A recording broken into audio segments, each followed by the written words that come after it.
Alright, so it's been a minute. Have you flipped up so many times you feel unworthy, unloved, disconnected, and all alone? Sometimes so much is going right, and yet still all those things and feeling angry, not good enough, don't know where to turn. You may have beautiful loved ones in your life and in our lives that just don't know how to support or help. And when they do or we do, it's clumsy, and even worse, sometimes it causes harms. And you may too. I know I've done it, and I do it sometimes. Even though they and we mean it with love, it shows up as fear and judgment, ridicule, not good enough. By the way, our kids pick up that stuff too. In fact, you may be even more like me, and you've been struggling with this since middle school or earlier. You may have at times, now or in the past, had suicidal thoughts and tendencies, depression, or even attempts. You're not alone. I've been there too, many times.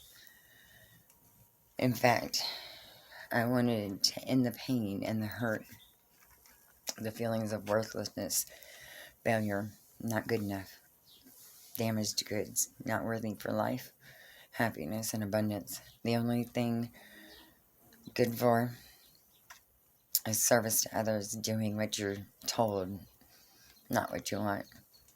You only matter if you do the right things. Do. Put on a happy face. Smile. Don't show your emotions. Don't let anyone in. Don't trust anyone. They're only there and out there to get you.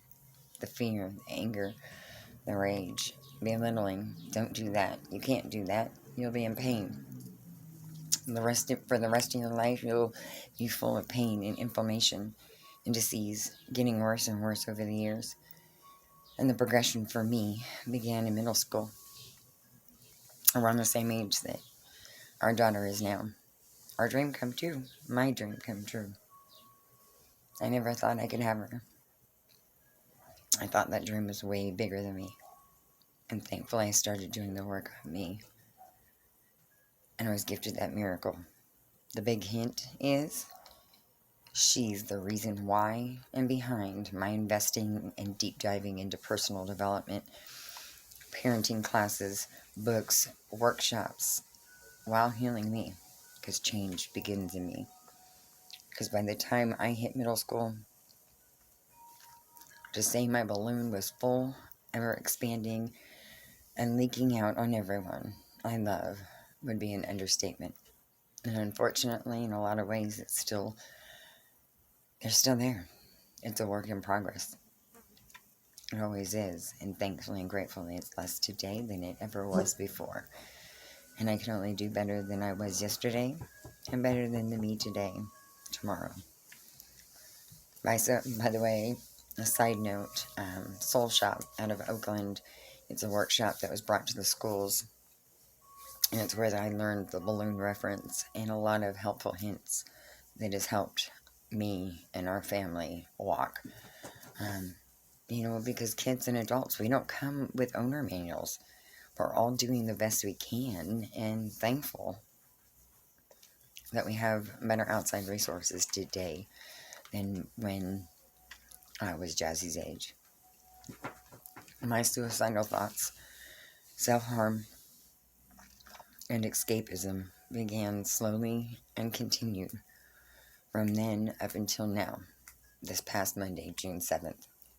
Because yet again, I'm human, and I make mistakes. I fluff up. We all do. I'm thankful today for the people, resources, and tools I have in my life, as those thoughts are fewer and farther between, and they rarely come these days. And if they do come, they are fleeting thoughts today that are released with love, compassion, kindness, and grace. Most of all, forgiveness. Forgiveness for me and all involved, because we're all doing the best we fluffing can at any given moment. And I need to remind myself of that too, for me and others. Because forgiveness and gratitude is where it all started with me. When I don't have that bottle near me, but when I first smelled that bottle of forgiveness in 2017, Tam and Jazz can tell you that I freaking did not like it. Yeah. It was like one of the worst smells. And when I realized it was because I was so far from being able to forgive myself and others at that point. I was stuck in that shame and blame and guilt tripping and all that stuff we get into. The self-harm manifested in so many ways.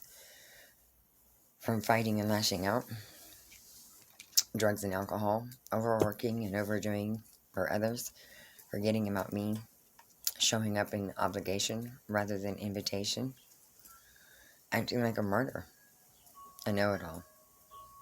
The neener, my whatever is better than yours. Talking shiitake about myself and others, hoarding and buying to fill the voids and the pains, overstimulating and understimulating, pills, doctors, dis-ease, inflammation, ridicule, and judgment of self and others. I've attempted and done so many things from my youth on.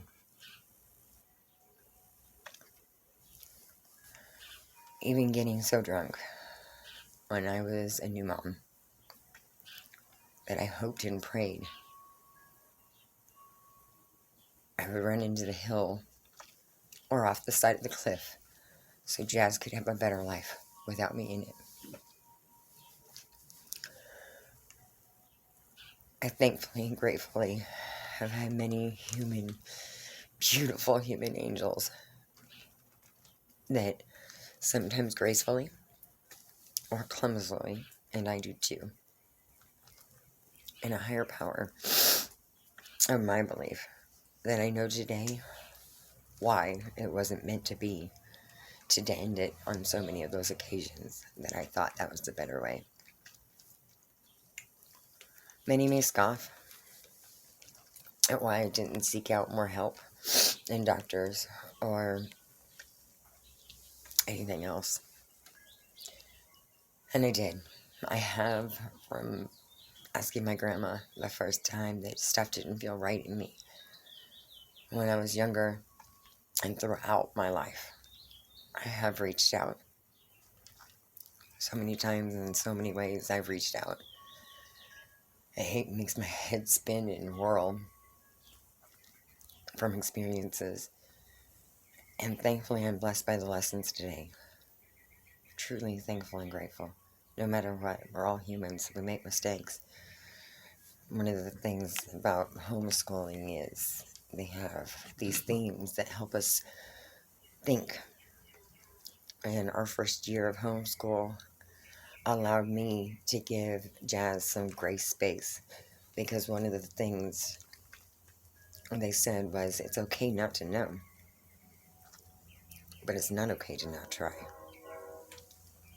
So the bottom line is I needed to truly learn how to shift my shiitake, my own shiitake. Even when others do harm, they and I really don't mean it to be harm. Sometimes we're just clumsy and ungraceful at it. And thankfully I have beautiful kids in my life, so I can observe, learn, and grow for me, and hopefully for them too. Because change does begin in me. For me and for them. You know, sometimes for me it's been easier to watch and learn from the kids because they come from a pure heart before us adults get our little hands on them and tell them how to be and tell them what to be and who to be and what they love and all those things. And we mean it with love. We do. As parents and guardians and all those things. I know I did. And now, thankfully and gratefully, after 30, 28, however freaking long it's been, I can watch for a full circle and see things a little differently. So in the next two parts, I'll share a little more of what I do for me and my family, so we could find more inner peace and happiness, the things in life that are priceless to us and help us to feel good. I love being able to walk through that front door today and take a deep breath and feel the calm and the peace, because it's in the pause of life that feels the best for me. So, thank you guys. I appreciate you. We've got a lot of things going on, and if you want to be a part, awesome. Let's roll. Honoring a pause between us is actually an awesome thing. It helps build respect and trust, where sometimes in the past it may have been broken. Thankfully and gratefully, I have a beautiful wife by my side that we've been able to learn that along the way. So I thank you guys, and I hope you enjoy this and the next two parts too.